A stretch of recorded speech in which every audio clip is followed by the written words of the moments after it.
ഓം നമോ ഭഗവതേ വാസുദേവായ. പ്രിയ സജ്ജനങ്ങളെ, എല്ലാവർക്കും നമസ്കാരം.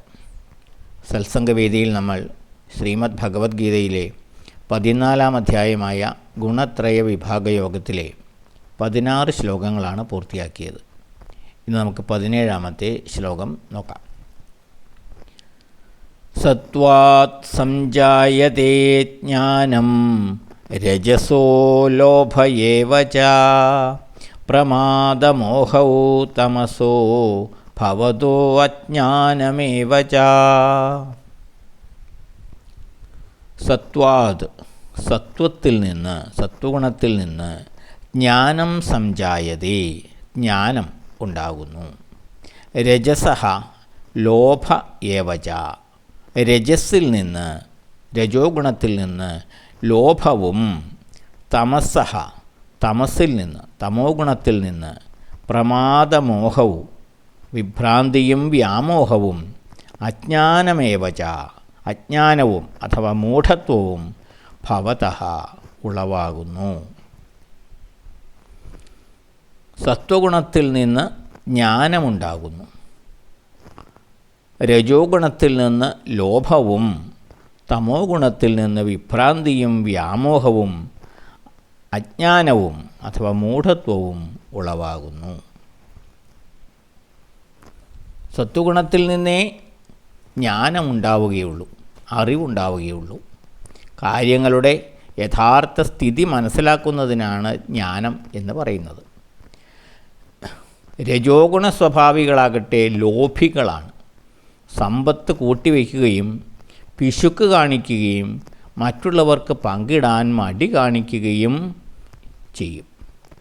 ഇക്കൂട്ടരുടെ ഭൗതിക തൃഷ്ണയ്ക്ക് അതിരില്ല, സംതൃപ്തിയില്ല. ഭൗതിക സമ്പത്ത് കൊണ്ട് ഒരിക്കലും ശാന്തി ലഭിക്കുകയില്ല. പദവിയും സമ്പത്തും നിലനിർത്തുവാനും വർദ്ധിപ്പിക്കുവാനും നിരന്തരം പ്രയത്നത്തിലായിരിക്കും ഇക്കൂട്ടർ. ഫലമോ ക്ലേശം മാത്രം. തമോ ഗുണസ്വഭാവിയാകട്ടെ അജ്ഞാനിയും അവിവേകിയുമായിരിക്കും.